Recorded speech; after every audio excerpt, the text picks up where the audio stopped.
Salam, hello, peace to you all. This is Adnan Hussein with a quick announcement ahead of the upcoming episode. I want to tell you about a really exciting collaboration that is in store for you that I'm really thrilled to be involved with, which is a collaborative episode with Nick Estes, who you know from the Red Nation.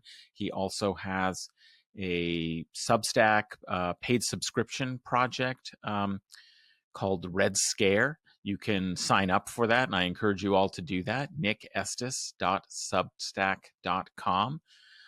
Go support that. And it's called Indigenous Spirituality and Anti-Colonial Resistance Movements. It's going to be a dialogue and discussion about things like the ghost dance, the Palestinian dubka, the history of indigenous traditions and resistance, Sufism, the Muslim mystical tradition, and anti-colonial resistance in places like West Africa, the Philippines, Southeast Asia, and the whole tradition. So it's going to be a really fascinating conversation and collaboration. It's taking place on Monday, August 18th, 2025, of course. So just coming up in less than a week at 11 Eastern, and it'll be a live stream on Nick's Red Scare Substack and on Patreon for subscribers and members who support the show. Now, as you know, 99.9% of my content is free and publicly available. In this case, because it is on a collaboration with Nick, it needs to be something that's also exclusive to subscribers and supporters. So I want to encourage you to sign up and join for this live stream by going to patreon.com/Adnan Hussein. Since I started this new channel and show after having to leave the Majlis podcast that I'd been doing for several years because of interference, political interference, and suppression by my university administration when they threatened to cancel Francesca Albanese's invited lecture if we recorded it with her permission and the organizer's permission for the Majlis. That convinced me that I had to develop my own show independently without the university's support. And as a result, all of these platform fees on the podcast platform, on YouTube, the recording software subscriptions, as well as video and audio editing, those costs have fallen on me personally. I get nothing for my time and my guests' time. We love to do what we do, which is share our research, share our knowledge and analysis. But for the editing and production costs, I believe in an honest wage for the work that people do. And I could really use your support to cover those costs. In the last 6 months since we launched this channel and this show, we've put out, more than 30 videos and audio episodes related to history, politics, religion. We started doing 2 different live stream shows for more audience engagement and interaction, where we can take your comments, questions, and queries and respond to them. The struggle session, live stream panels, and the office hours, which has become a weekly feature where you can talk to me about what's going on in the world, and I occasionally have a guest expert to speak in a more relaxed and intimate environment and an engagement with you. So if you would like me to keep doing these things and maybe even do more, please support this channel. Go to patreon.com/Adnan Hussein. If you can't do a subscription, you can always make a one-time donation to show your support. buymeacoffee.com/Adnan Hussein. But I really hope you've been enjoying this channel and this show. It's been growing. As I said, we hit over 20,000 downloads recently, and we have over 2,000 subscribers. The biggest thing you can do, of course, is like these videos, share them to your friends, subscribe to the channel, And I hope that I'll see a number of you on Monday at 11 Eastern for this collaboration with Nick Estes and Red Scare, Indigenous Spirituality and Anti-Colonial Resistance Movements, exclusive to Patreon supporters. Hope to see you soon. Until then, solidarity and peace. Bismillah ar-Rahman ar-Rahim.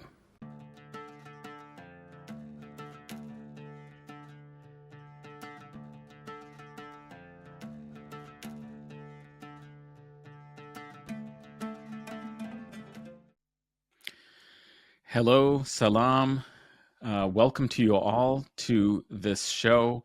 I'm Adnan Hussein, a professor of medieval Mediterranean and Islamicate world history, back on the channel with a very important episode and a wonderful guest that I've been looking forward to speaking with for a long time about a very important topic, which is the history of Yemen and how to understand, contextualize, and explain the remarkable commitment of the Yemeni people to the Palestine Solidarity Movement as almost the only active and continuing front in the axis of resistance. So there's a lot to explain there. But before I introduce my guest, I just wanted to say, as you know, this is a relatively recent and new channel and public educational project. I used to have a podcast called The Majlis, associated with Muslim Society's Global Perspectives Project here at Queen's University. But when in October 2024, Francesca Albanese was invited to give a lecture, and I endeavored with her permission and that of the organizers to record it so it could be available in podcast form and for our students and for public knowledge. I was told by the university authorities that if I recorded the talk and disseminated it, they would cancel the lecture. So at that point, I abandoned the Majlis and all funding and support from the university and started this channel so that we could continue to have unrestricted, real, deep, scholarly analysis and discussion about the important topics in our world and bring on real scholars to do it. So if you like, please like and share this video. Subscribe to the channel, and if you can, of course, we'll always make everything free and available to the public, but if you can support, since we no longer have university support, you can go to patreon.com/Adnan Hussein with our gratitude and help keep it free and available for all the others who can't support it. Without further ado, I'm really delighted to welcome to the show Professor Issa Bloumi, who is professor of Turkish and Middle Eastern Studies at Stockholm University. And he's a very, important scholar who researches societies that are in the process of social, economic, and political transformation. And he takes a global and comparative approach to how various European imperial projects in the Islamic world intersected with developments in the late Ottoman Empire. His work has continued from that, like late 19th and early 20th century focus, to other aspects of the region in kind of post-Ottoman successor states into the 20th century. And he is also author of numerous books, including, given today's topic, Chaos in Yemen, Societal Collapse, and The New Authoritarianism, which came out in 2010. And more recently, in 2018, with University of California Press, Destroying Yemen, What Chaos in Arabia Tells Us About the World. Issa, it's really wonderful to have you on the show. Welcome. Thank you very much, Dr. Hussein, Adnan, for inviting me. And it's a pleasure to meet your audience. And I hope I could share some insights into a very important corner of the world, not only for current events, but for the last 100 years or so. So thank you again for the opportunity. Well, I'm sure listeners and watchers to the show will be the ones who are thanking you by the end of it.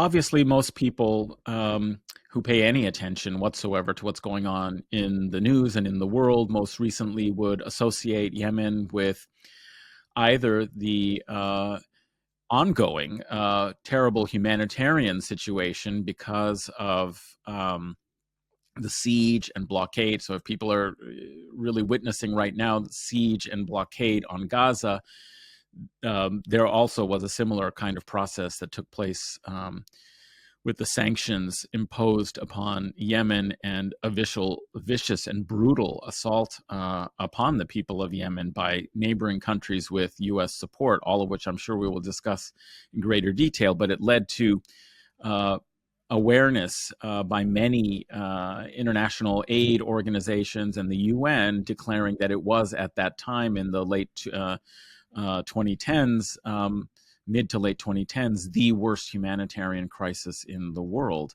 And subsequently, people are very aware, of course, of Ansarullah's active interdiction of trade in the Red Sea to Israeli ports, which they see very directly as a humanitarian intervention with the responsibility to protect, to stop an ongoing genocide. And they are one of the few countries in the region, and at least basically we could say state level actors who have demonstrated that kind of solidarity. So those are the kinds of things people have heard about. They've also heard a lot of very negative portrayals and stereotypes and misunderstandings and misimpressions that Ansarullah, or the Houthis, as they call them, are just Iranian proxies in the region and so forth. So there's a lot to unpack. But before we get to those contemporary events, you are a serious scholar of history that, as you just said, is concerned with the significance of the region and its development for the past 100 years or so. I'm wondering what you can tell us that we should know to appreciate and interpret and understand these later events about the late 19th or the 19th century and British, both late Ottoman and British colonial periods, and the consequences of the ways in which its early post-colonial history took shape during the Cold War up to around 2011, which is, I think, where much of our story will really take a more detailed analysis. But what would you tell the audience and listeners that they should be keeping in mind and understanding about that longer history? Yes. Well, first, the peoples of this Southwest Arabian arena, whose territories are delineated in somewhat ahistorical ways. They don't reflect the historical complexity, but also coherence of the peoples who interacted with each other, often in very different topographies, very difficult terrain, not only to live in, but more importantly for Yemenis to conquer from outside powers. So they've been able to demonstrate a resilience in a couple of important ways that I think is one way of understanding the nature of war against Yemenis, and it in many ways sheds light on the tactics, if you will, of a new kind of imperialism, one that I phrase often in its association with finance capitalism, because though the commandeers, the masters of finance, commandeered and helped nurture a iteration of the states that takes its most dramatic, obtrusive, invasive, and violent form from the late 18th century onwards in various parts of the world. And Yemen has had to deal and face with such interventions by this external sets of actors. And much like the larger Ottoman Empire and much of the larger Islamic world, whether it be in West Africa, in West Indian Ocean, or Eurasia, the very complex societies that would face the kind of rise, if you will, of a new kind of modern violent state that appropriates violence to utilize and subjugate populations that historically have remained autonomous, or were able to, at least on a certain level, negotiate their relationship with the sinews of world history. And Yemen was one of those areas that for several thousand years have been interacting with the larger Indian Ocean, with what we would call the Red Sea complex, and by obvious connections by way of Islam, being a part of the Mediterranean story over 2,000 years. And what's important about Yemen itself and the societies that are built within this quite difficult topographical universe, but also very much integrated into the ebbs and flows of global exchange, commercial, cultural, is that the peoples there were able to be the main, let's say, authors of some of the kind of global circular renditions of increasingly modern notions of the application of law, of certain principles of exchange that were at direct conflict with those that were emerging from the Atlantic world, and would remain resilient until this very violent wave of intrusion. I mean, the Portuguese in the 16th and 17th century were the first iterations of an Atlantic world coming into the Indian Ocean world and hence larger Eurasia. But they were largely required to maintain a relationship of commercial partnership as much as conquest. And the tricks of the trade, if you will, of empire would evolve over time to develop increasingly in efforts to avoid this very costly, if you think about in long-term, costly partnerships that even the British East India Company would forge with polities throughout the Arabian Peninsula, let alone India, what becomes known as, after 1850s, British India, Southeast Asia, and East Africa. And one of those areas where the nature of the negotiations, the kind of completed and agreed upon relationship they would have with finance capitalism on Yemeni terms, as opposed on terms imposed by the British East India Company, for instance, from the 1830s, first in Aden, where they were able to establish a base, if you will, of support for their fleets that were circumventing Africa at the time and trying to access the larger Indian Ocean world. Yemenis, by way of the very fact that many of these peoples, especially over the area called Hadramaut, which is the southern part of what used to be southern Yemen, and over a period from the 1838 to 1967, sometimes loosely, sometimes more directly governed by various British, either directly by British administrators or through proxies of those who signed treaties, very much similar to those that would formulate the ruling families of, let's say, Kuwait and Bahrain, Qatar, Abu Dhabi, and most notorious perhaps for all of us, Saudi Arabia. The Sauds and the British would formulate a crucial relationship at the early part of the 20th century that would lay the groundwork, if you will, for a new kind of imperialism since then. But Yemenis have always been able to a large extent navigate, in large part because they were so crucial to the global dynamics of the Indian Ocean world.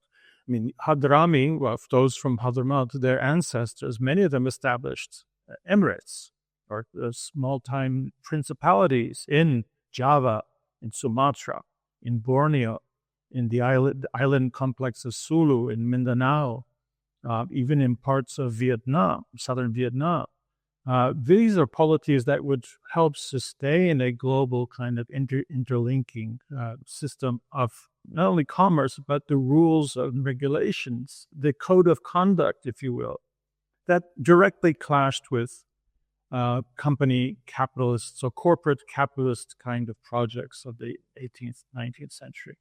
And the clash shaped the nature of what eventually evolves into the classical European imperialist state, with enormous use of violence when necessary, but more importantly, attempting to control the capacities of local indigenous populations to survive, to be self-sufficient. So managing and undermining the ability to feed a community becomes a strategy of this modern Frankenstein iteration of the state and the corporation and financial interest that it basically serviced.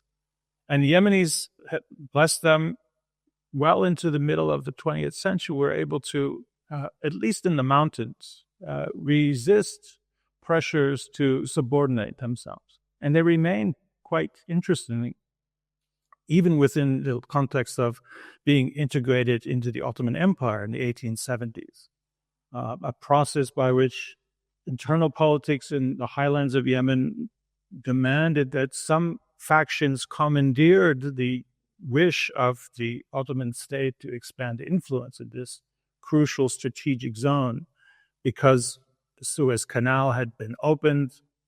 Egypt under Muhammad Ali and his descendants had made a modern, quite dynamic, almost superpower, if you will, up until the 1840s.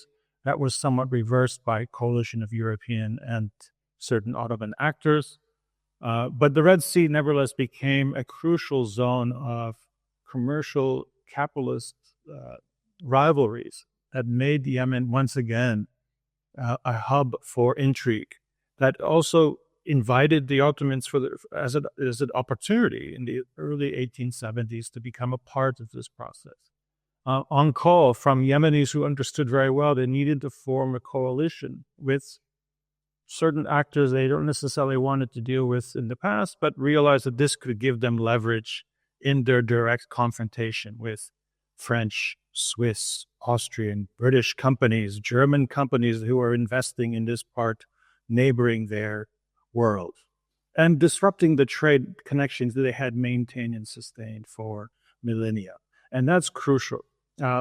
While those, what we would call today southern Yemenis and Hadramis in particular, largely dependent on maritime trade, were compelled by the very nature of their economic and political associations with the larger world to more directly interact and forge alliances with the British or various other actors.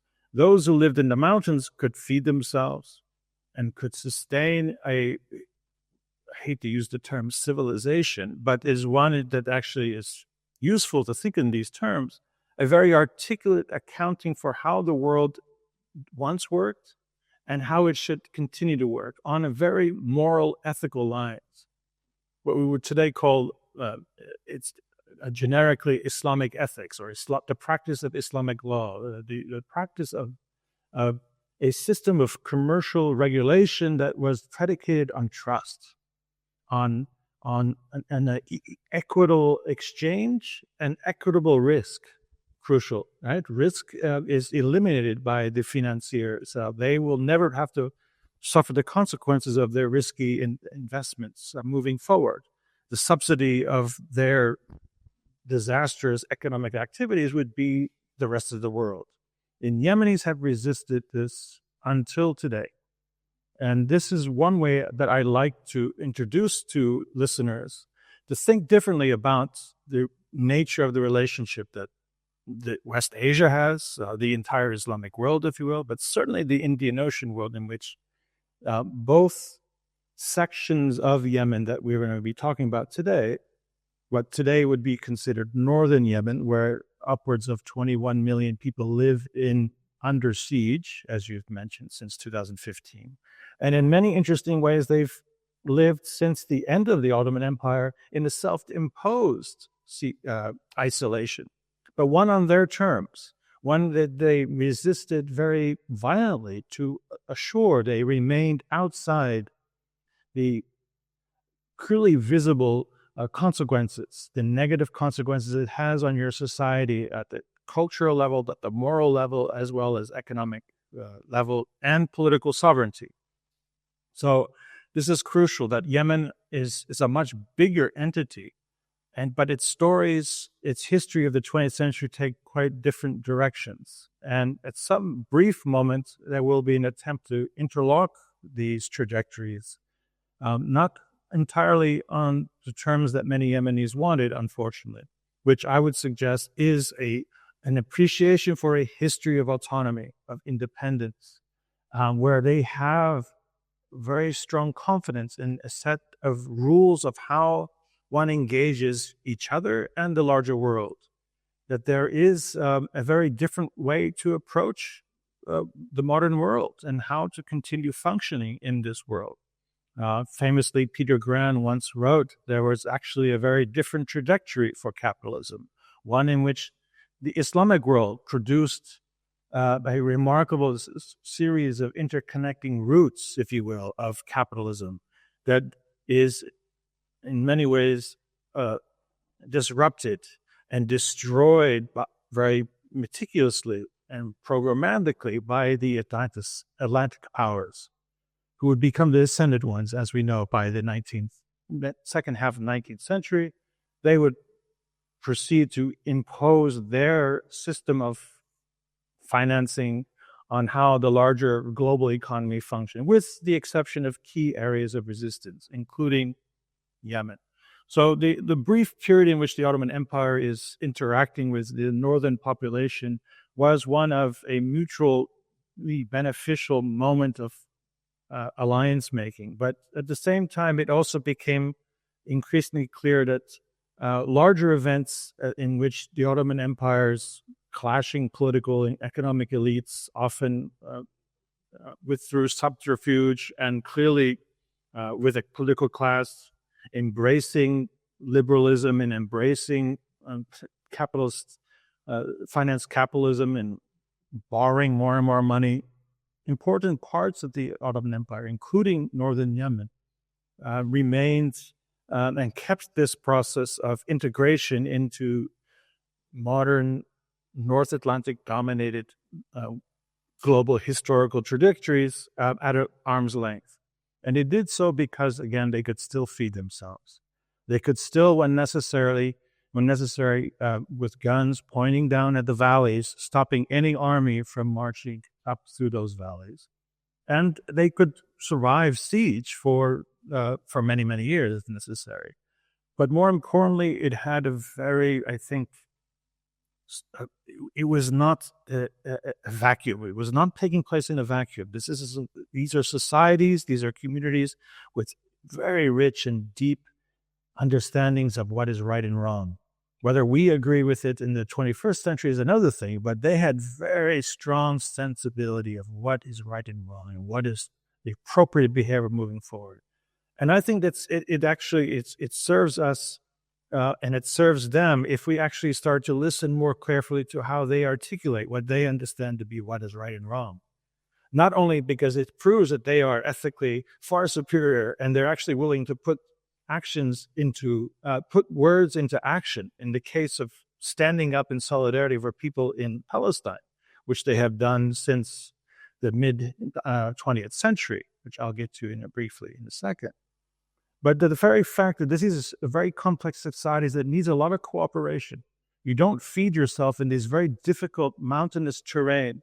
When you have monsoon rains, they're blessed by monsoon rains, but they could also be flooding, could lead to disasters unless you are working together to help each other. But even if you're in different parts of this valley, you need to actually cooperate. So there's a lot of interesting politics that completely undermine this language of tribalism that each region has, are led by some sheikh, patriarchal kind of a pyramid scheme that is very useful for British American anthropologists, for social scientists in the 20th century.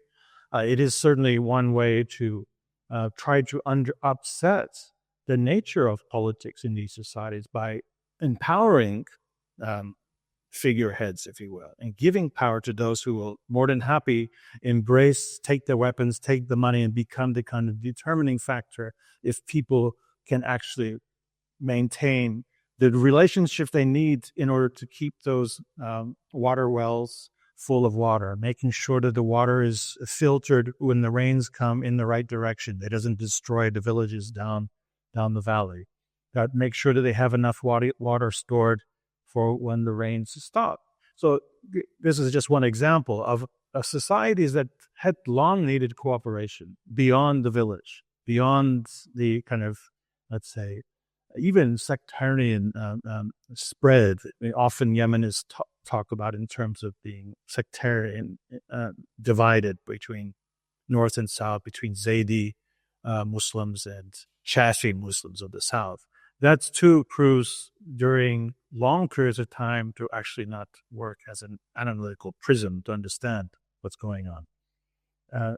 So the important thing about the transition from the end of the World War I was that the Yemenis, under this umbrella of a coalition, had embraced the relationship with someone called Imam Yahya, who had been elected with a great deal of competition, but was ultimately elected, and the communities of this diverse, topographically very difficult region of Southwest Arabia had come to the necessary amount of agreement that Imam Yahya was representative of not only small group of Zaydi so-called Shia, but also Shafi, landowners, urbanites, merchants, and others. And he was able to forge a unified polity that ultimately, by 1918, 1919, forced itself on the world as an independent state.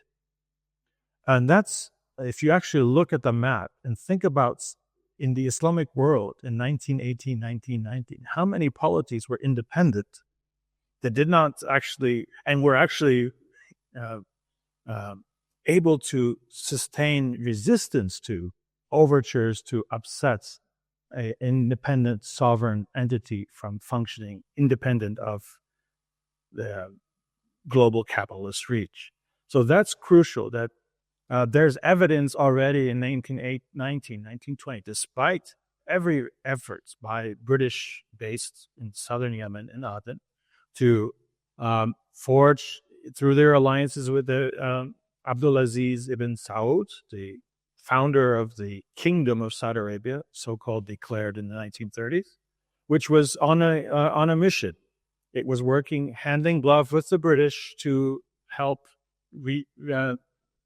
destroy pockets of resistance, whether loyal to the Ottomans, and then pushing for a unified Arab state, a unified Islamic state, whether it would be the Rashidis in the north, whose territories would be encompassed in this Hashemite kingdom of Abdullah in Jordan, Transjordan, and the Sauds, which would take up much of that territory, the border today between Jordan and Saudi Arabia.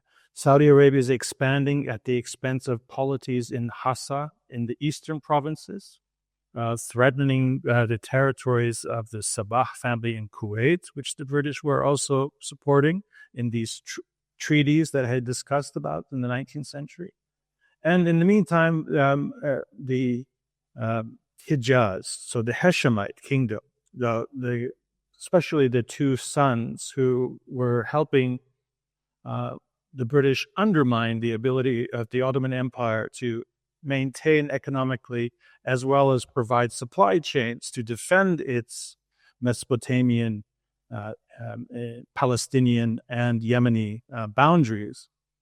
They had, through the so-called Arab revolt, with partnership with Gertrude Bell and Lawrence of Arabia, right, notoriously were then cheated out of what they understood to be a promise from some factions of the British Empire's Arab offices, right, which you can become the king of the Arab world. We will have you declared the caliph of the Islamic world.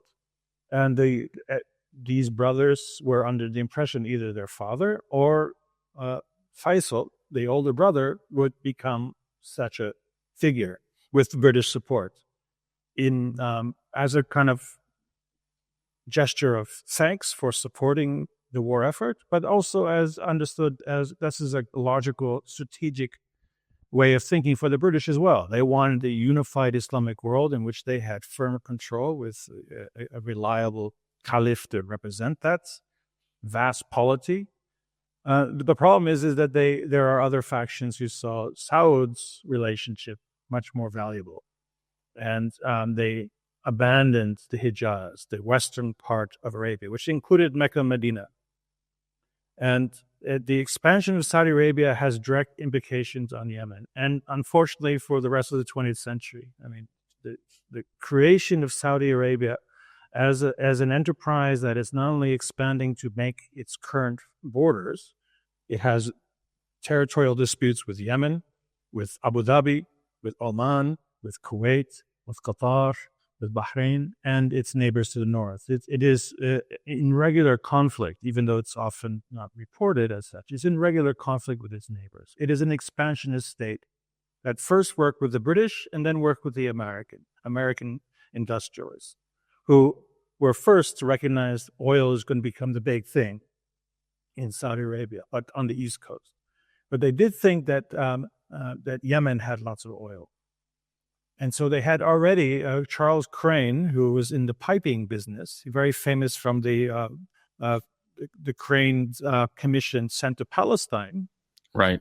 And actually tried to advise, as an evangelical Christian, advise the American presidency and therefore American allies to not proceed with this mandate in which Sykes-Picot and the Balfour envisioned allowing for larger colonization of Europeans of Palestine. They thought this was going to be a disaster in the long term. And so Charles Crane had also engineers in his pay, very much like Rockefeller did.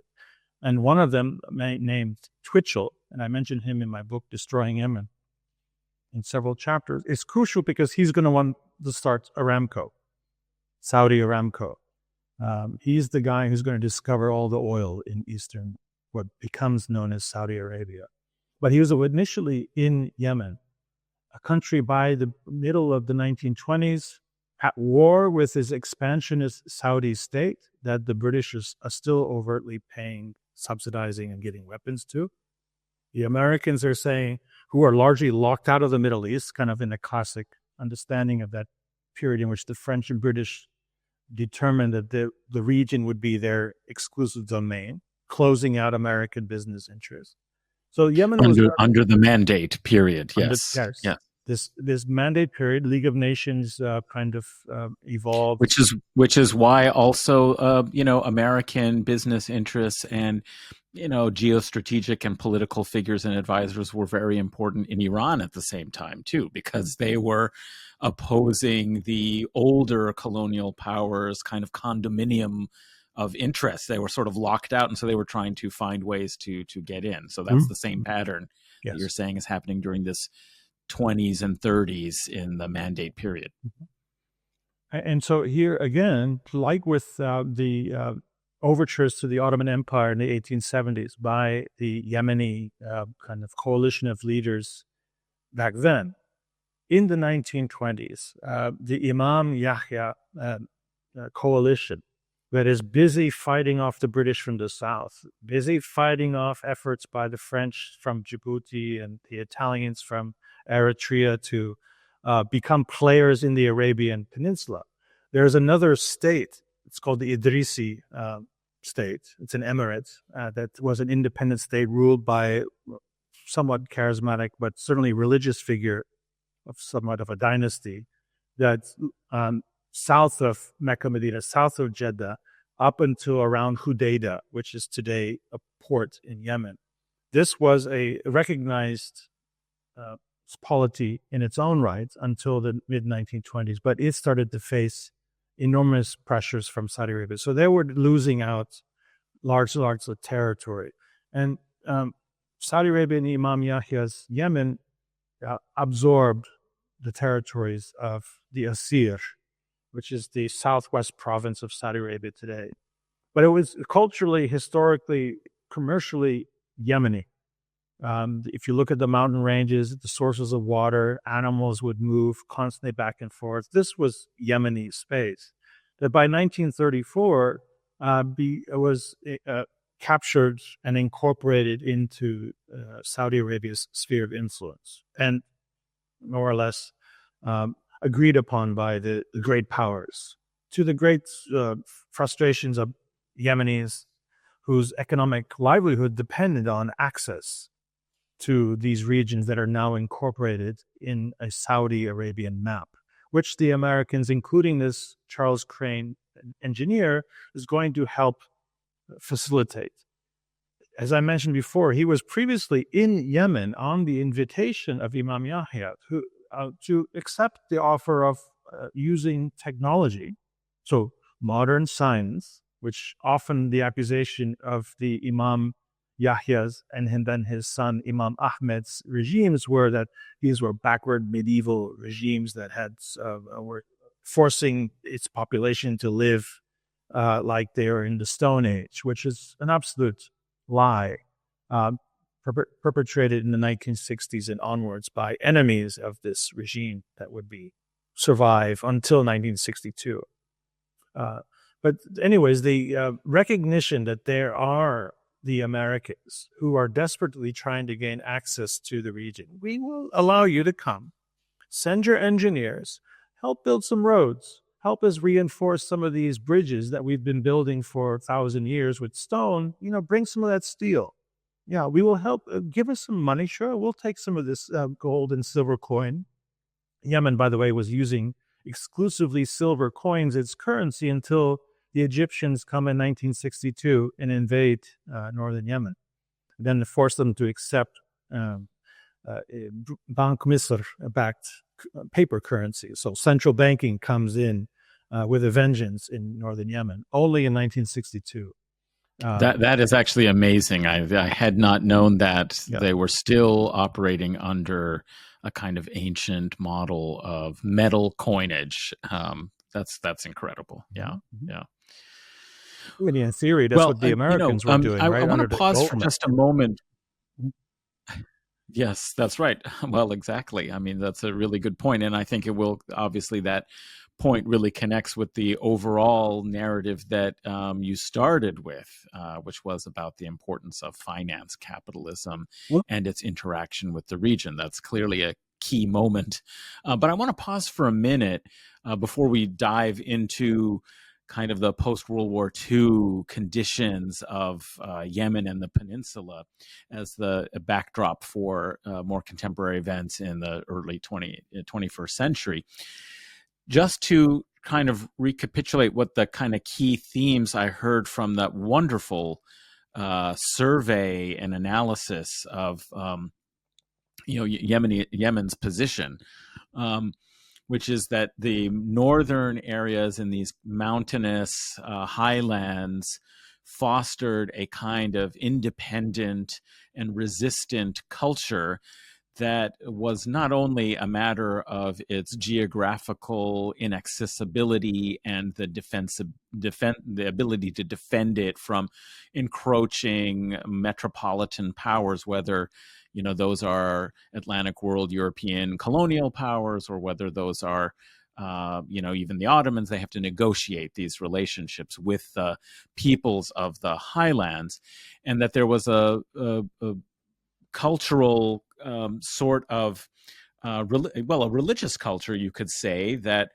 developed, that had its own moral economy of how you conduct ethical, commercial, and social relations under Islamic law, that was resistant to these, and that there were waves of periods of attempts to try and subjugate and control it that failed, and that it, as a result, you could say some of the early waves of globalization under, say, the British Empire in the Indian Ocean world, or even, there had been other groups, but a really important one in the 19th century where the British get a foothold in the Gulf region, are interested in the Red Sea, have India, and they're looking, to try and dominate the Arabian Peninsula. They get a foothold in Aden, in Oman, in some of these other future GCC countries that are really just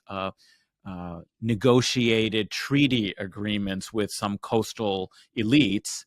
But this one particular region of the highlands of Yemen manages to maintain its fierce independence and its unique particular culture and ethical orientation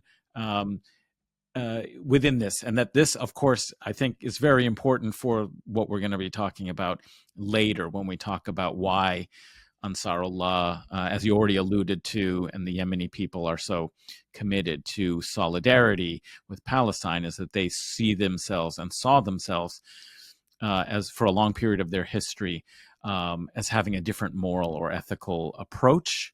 It was part of their indigenous culture, which they are committed to defending and protecting. And okay, so that's seems to me that's kind of one of the major stories that carries forward. But you started to talk a little bit about sect and tribe, and you also talked a little bit about, of course, the difference between northern Yemen and southern Yemen that did get kind of incorporated within the British colonial empire.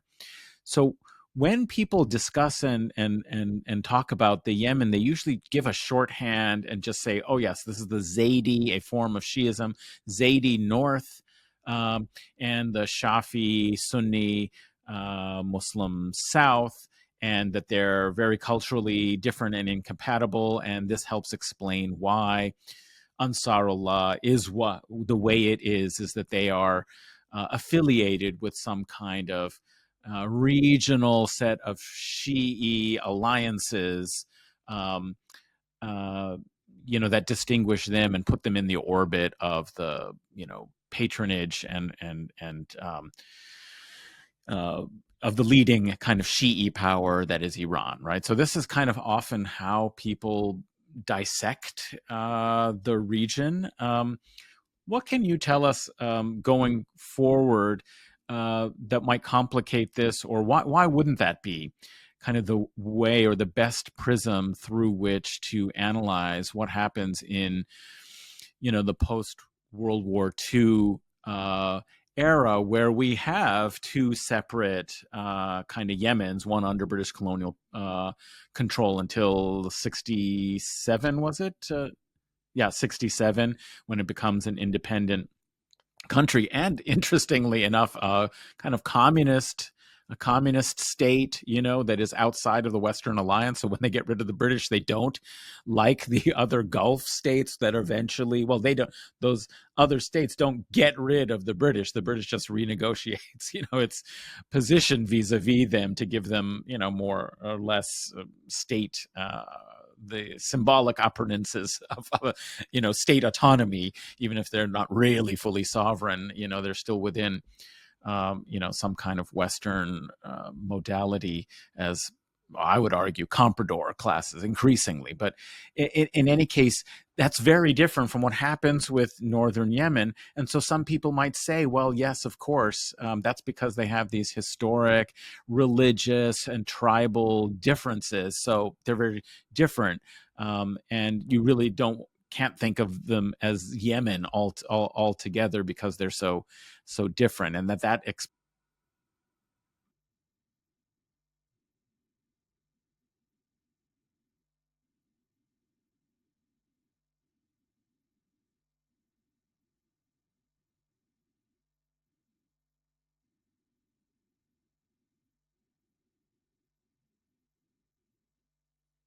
Right. So I will start by firstly dismissing entirely. I don't subscribe at all. Being a student of Talal al-Assad, at the New School many, many, many, many, many years ago, I was also very frustrated with how my own region of heritage, Albanians in the Balkans, had been kind of neatly confined to a kind of pathology, if you will, of permanent isolation or permanent backwardness because of the social formation, if you will, and how problems are resolved in our societies that is somehow uniquely different from its neighboring regions. And it's often framed in a very social anthropological terminology of tribes or tribalism, one that's almost a universally applied kind of way of looking at complex societies. And if you're appreciative of the role of anthropology and social science in colonialism and the administration of indigenous peoples around the world, you begin to appreciate that this actually is not universally helpful. And it's been successfully dismissed and discarded in how we study the past in large parts of Africa, certainly in the Americas, in the peoples of Northern America. They're not spoken of in terms of tribes anymore, right? And unfortunately, there is a resilience. There's actually a lot of cachet to speaking in these terms because polities and the leadership who have been empowered since the end of World War I have been empowered on the basis that they represent the pinnacle of this kind of hierarchy in which it's formed along with British social anthropologists called tribes. And so the ruling families in the Gulf will all embrace this terminology and understanding of their heritage because it services a neat kind of way of applying modern state power and influence in society. But if you just again take it back to how Imam Yahya and post-World War I Yemen's polity was formed, the majority of the population that lived in this independent imamate were technically not even from the same territory or region from which Imam Yahya and his Zaydi and, say, section or federation of tribal groups that are often in Yemeni studies highlighted and platformed as the only way for us to understanding how the politics is conducted in these societies, still to today. And what Imam Yahya's period demonstrates is that we cannot actually understand the nature of the political kind of machinations if it's determined primarily on relationship between these patriarchs of these so-called tribes, who again, in the 1960s, the 1970s, thanks to a new era of politics in Yemen, which he can maybe get to a little bit in a second, there was the empowerment from the outside, USAID, British advisors, the Egyptians who also had this very dismissive idea of what Yemenis were about. The educated technocrats in Nasser's government in Egypt were educated in, British, forms educational system. They thought the rest of the Arab world suffered from the fact that they weren't as modern as they were. And that their task in Yemen in 1962 was to bring their model, which was incredibly corrupt, kind of, this alliance between factory owners, landowners, and this Nasserist populist state. It was a kind of a neat fusion, social democratic fusion that sometimes carried to outrageous exploitation and abuse of this system. I just wrote an article about this, so this forthcoming, a very interesting kind of challenge to the role of Nasser in the 1960s through Yemen. But again, Imam Yahya's Yemen, even though he was a Zaydi ruler, even though in the 1960s onwards, in the so-called Republican period of Yemeni history writing, where intellectuals of the areas of Taiz, the southern cities of Yemen, northern Yemen, who would become the kind of chosen technocrats, those who would get scholarships to go and study in Colorado or go and learn how to become to fly an airplane or something in Britain. Those people who would be the beneficiaries of a new society, a new regime with horrible consequences for the country, which I'll get to. These people subscribe to this understanding and critique, if you will, of backward Middle East societies, including their own. That, of course, Imam Yahya was a medieval leader. He didn't allow for modern banking system to come in. They were still using silver coins. What kind of savages were these people? These people didn't, have airlines flying back and forth. They didn't have cruise ships coming into port in Hodeidah. So the criteria of determining what was actually development in the era of modernization, maybe some of your listeners know that Daniel Lerner and these others under the period of the 50s and 60s under Eisenhower and JFK, who are promoting American assistance as an alternative to old-style European imperialism, that America will help bring Africa and the Middle East to a modern stage of development. They will abandon traditional societies. So tribalism becomes a very useful association and link to a critique of a political class, an economic class, a different way of organizing society, including in northern Yemen. So I dismiss tribalism very emphatically and suggest that we look at how these societies actually cut across not only so-called tribal lines, which again I won't even recognize, but more importantly, sectarian lines. This was not a society of sectarianism yet. Now, unfortunately, it will become, very much like much of the Islamic world. By 1961, many people forget this now Frankenstein monster that the British and Americans are cultivating in Saudi Arabia are going to start through the borrowing, the generous lending of money to build these institutions in Medina, start a program to train imams from Indonesia, from Kenya, from parts of Yemen, if they were allowed to go and travel there, in Belgium. So all these communities who had for many generations practiced forms of Sufi tradition, tariqat, right, and celebrations of Islam and their faith in the larger world and the complexities of the world through different variations and veneers, and with often a very personal association with their faith, are now going to see a flood of imams with financial and institutional backing. They will have a degree from a university from Medina that will promote this kind of very narrow, what we today would call the equivalent of takfirism, and its affiliation to Wahhabism.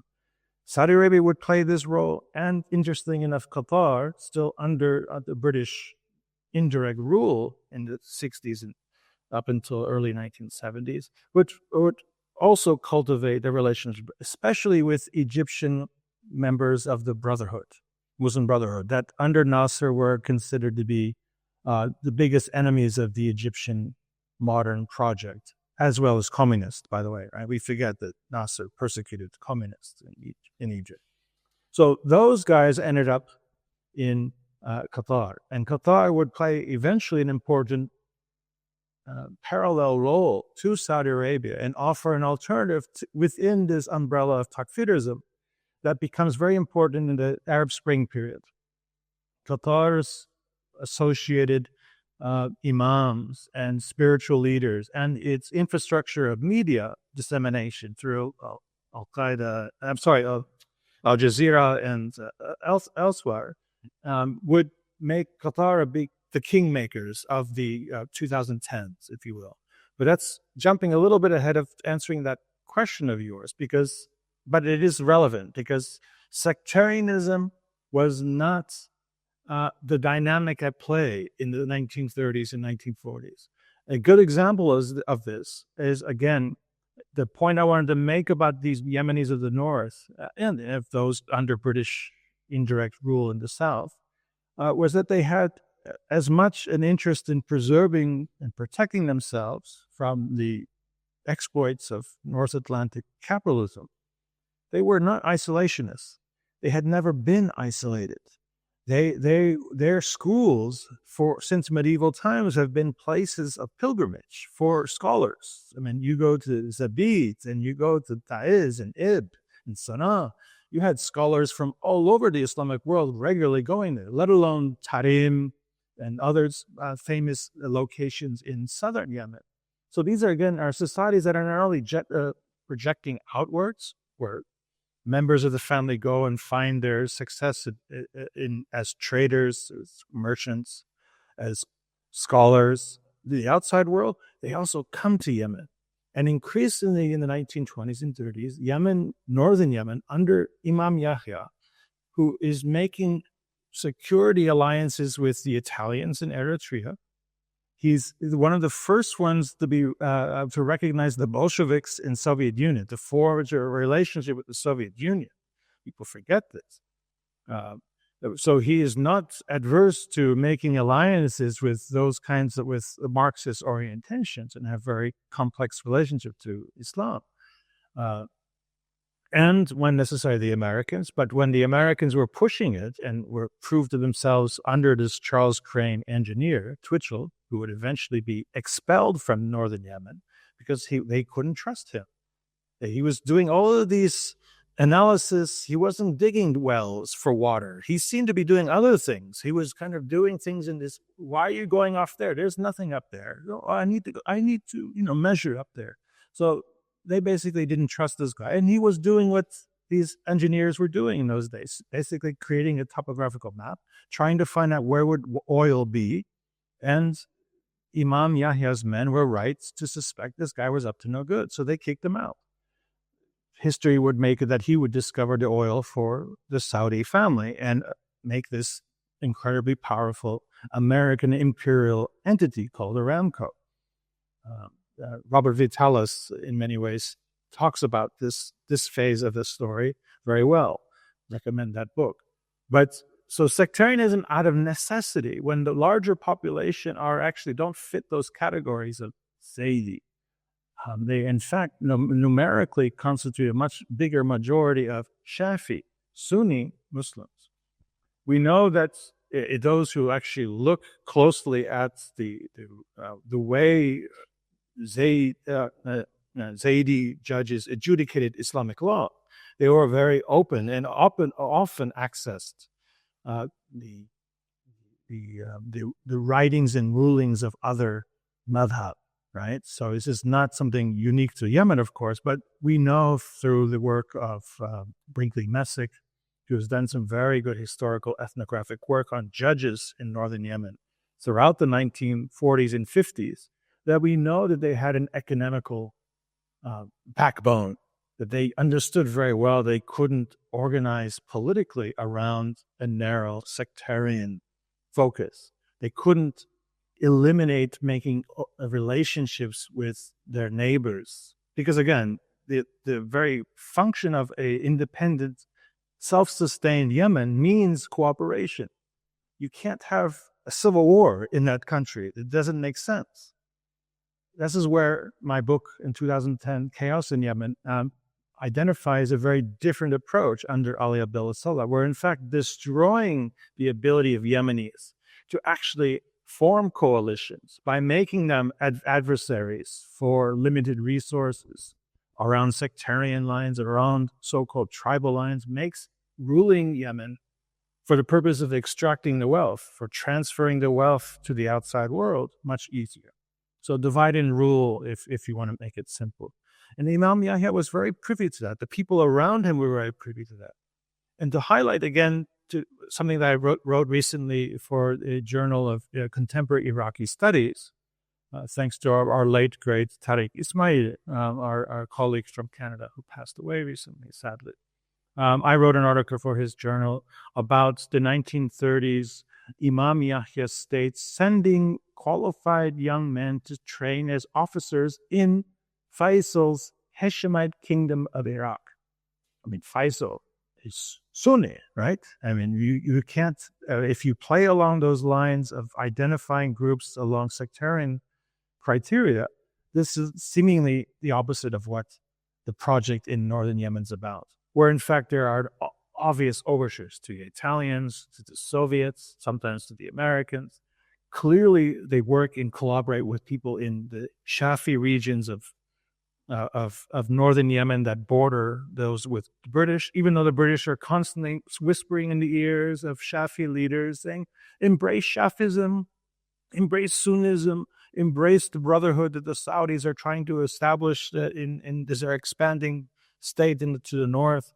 There is all great things awaiting you if you support us. We will help you champion Sunnism. And this was, for Yemenis already in the 20s and 30s, this was an indication this was on the horizon, but they refused to subscribe to this way of thinking about their world. They knew their world. They're not stupid, isolated dumb people. They have very rich book culture. They have people in every town who are very learned, kind of oral history they share with people who come and consult with them.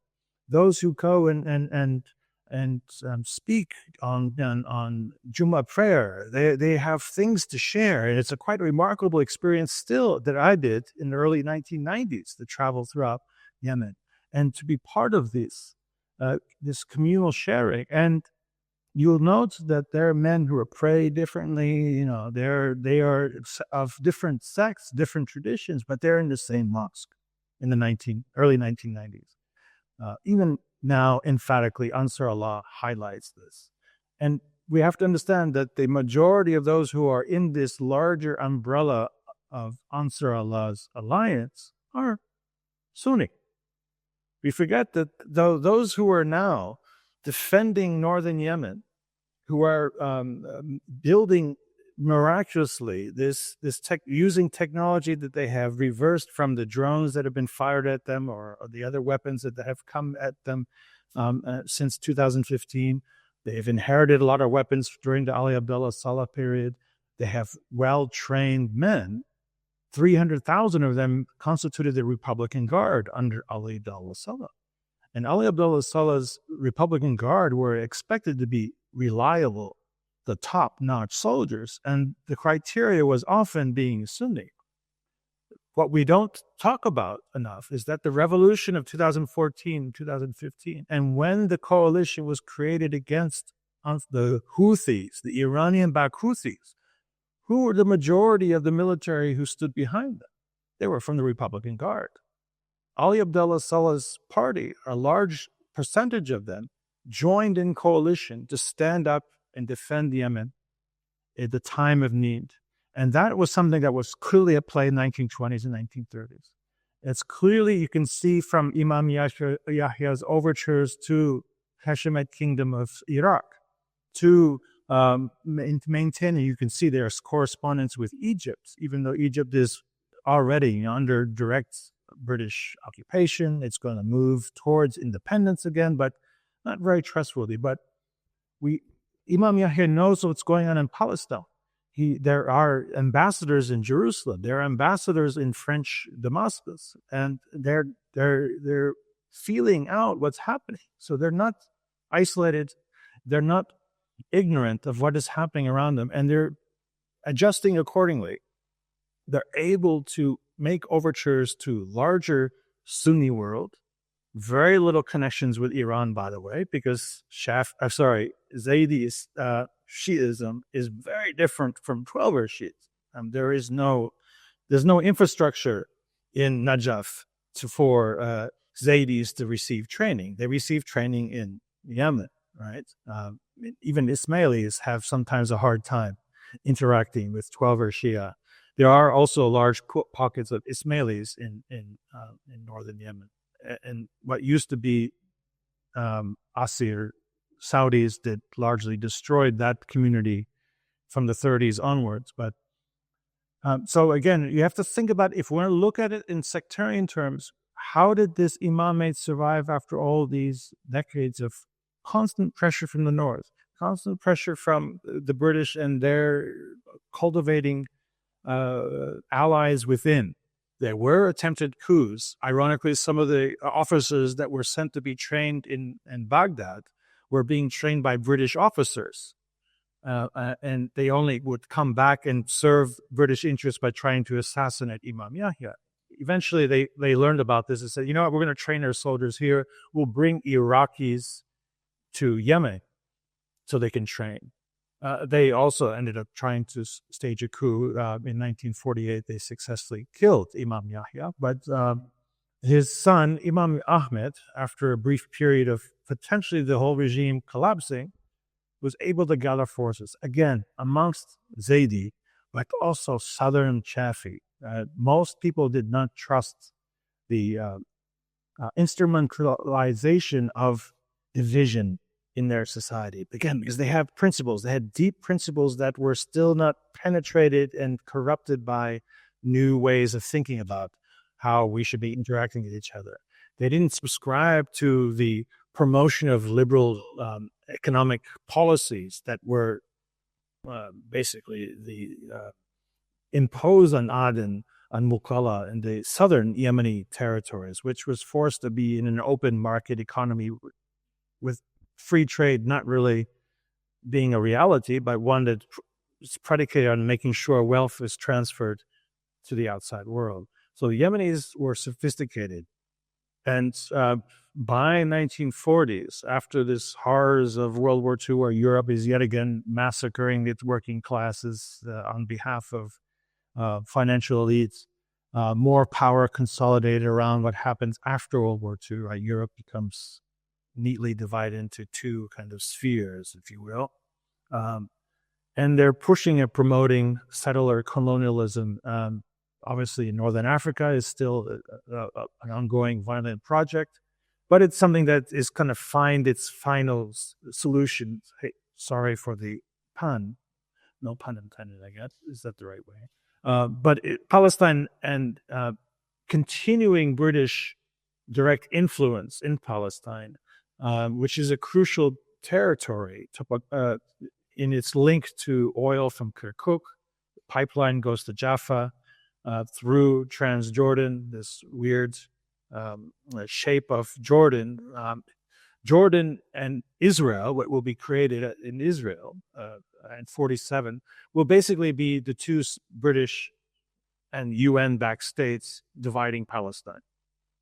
And the first one, using the platform in the United Nations, you can actually go into the United Nations records and see the first ones who are standing up to the prior to the vote, Imam Ahmed. Right? So the northern Yemenis, the so-called medieval backward, they're walking around with bare feet, and they don't even have, televisions. And look, shame on them, they're still using silver coins.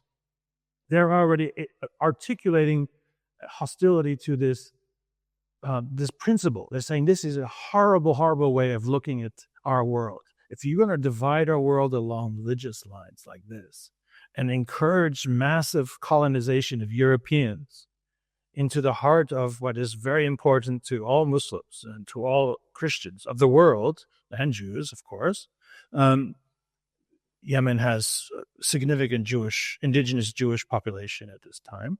We must remember. Christians, not so much. But this is, again, another example at the beginning stages of the horror, the crisis of Palestine for the peoples of the entire West Asia. There was a well-understood and articulate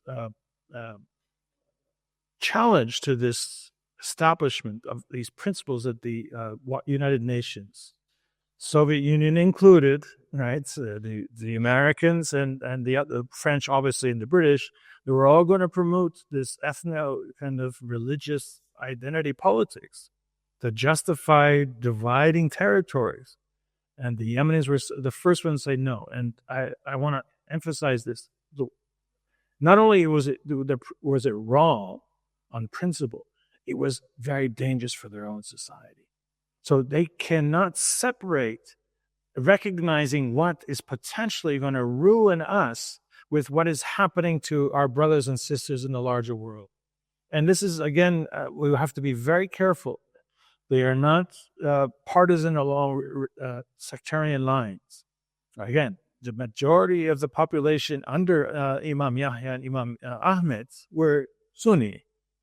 And significant portions of their military, of their commercial class, of those who made up the government, those who were traveling the world alongside one of the brothers or sons of the imams to lobby the world to stop this process in Palestine.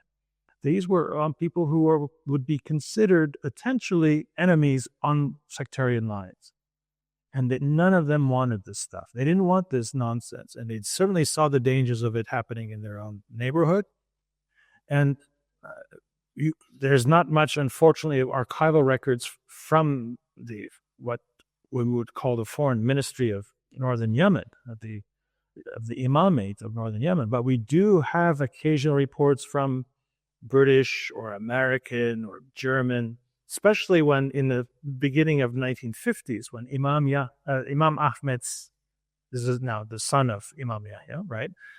Imam Ahmed, he's now making overtures to the larger world, and regardless of doctrine. So he's making overtures to Maoist China.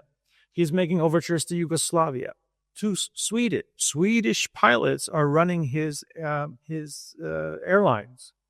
That would be a fascinating story to get their testimonies, but unfortunately, some of them are still alive. Good for them, but I can't get their records because it's not possible. But they even had the Soviet Union, I think Yugoslavia, I mentioned Czechoslovakia, East Germany, and the Americans. And again, I make this clear in chapter 3 and 4 of my Destroying Yemen book. So if anyone's interested in the details, it's there. But here again, it's not an isolated state. They're willing to work with anybody. This is a so-called backward country that was still feeding itself. Sometimes there would be periodic threats of famine. This was always a danger in this country dependent on rains, right? But it was never an overt disaster where they would become basically a destroyed society. And they maintained independence. This is crucial. They were able to balance off and get Yugoslavs to build, the town square in Hodeidah. They were able to get the Swedes to help maintain the small airlines. The Soviets were building Hodeidah port. Maoist Chinese engineers brought many Chinese laborers, but also working with Yemenis, giving them the technological know-how. We're building the main roads from the coast, which is a largely flat desert-like area from the Red Sea, and then shoots up very quickly into the mountains. Incredible roads that still are usable until 2015 at least. And Maoist Chinese were building in that. The only ones who proved to be the problems were the Americans, who were corrupt as hell. And you can see that in the documentation, the complaints that the American embassy representative in Taiz was getting from the Imam's office. The accusations of various companies who were not, it took them forever from Zabid to build 10 kilometers outside of Zabid. So eventually the Americans were kicked out again. So here again, impervious to the fact that the United States, USAID, whatever else they represent in the Cold War, if you're not going to accomplish and provide what you promised, we're going to throw you out. And we'll find, and indeed the Soviet Union finished the road that the American companies, refusing to hire Yemenis, they were hiring cheap labor from Somalia and from Eritrea with partnerships with Italian companies. It's just a really nasty game the Americans continuously play like this. Still to today with the development projects they have around the world. But again, independence. Yemenis are independent. And this is something that despite the fact that Egypt will come and remove this family's dynasty and very rapidly transform this country into a country in civil war for 8 years.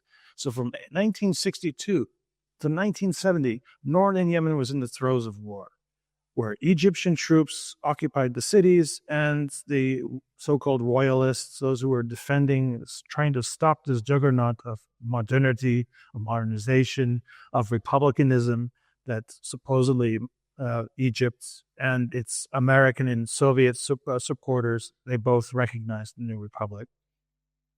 At some point in 1965-66, Nasser, with partnership to Saudi Arabia and the Americans, said, you know what, we need to cultivate a real rural presence of our interests.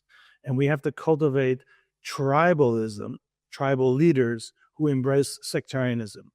And it's the beginning, if you will, of the kind of rise of Takfirism in Yemeni politics at this time in the late 60s. And it's going to become one that translates into a very conservative, under Prime Minister Irani. He will eventually, his family will become kind of like this dominant family in Yemeni politics ever since. And with the exception of a brief period in 1973, 74, 75, a man named Ibrahim Hamdi, very principled nationalist Yemeni, he embraced this idea that was promoted already under the imamate, self-sufficiency, when necessary, building industries for local consumption, not so much import substitution as perhaps we would see in other parts of the global south, but nevertheless, also strong solidarity to the idea of being independent, joining in alliance with others. So Yemenis are regularly over the course of the 20th century making overtures to the larger world, not just to Palestinian brothers and sisters who are under the siege of the same forces that are threatening Yemenis in South Yemen or by way of the Saudis in the north, but also making overtures to those struggles in Africa. Algeria being one of the more obvious points of solidarity, but throughout sub-Saharan Africa, throughout Southeast Asia, you will have until today regular juxtapositions, shared space, if you will, of, let's say, a representative of the Yemeni struggle, the Palestinian struggle, and the face of Che Guevara. Or not necessarily Karl Marx. I don't think that's kind of doctrinal and narrow anymore. But and again, this is something that they're regularly been trying to communicate, which is so frustrating for me as a scholar of Yemen, because I know very well what they're doing. They are a very localized and insistent on being indigenous and protecting what is Yemeni, but they're also understood that what happens in the outside world impacts them, and that they have to somehow make overtures to the outside world and, if possible, resolve the Palestinian problem in a just way in order to make sure that they can preserve their own demands and quest for autonomy, independence from this juggernaut of finance capitalism.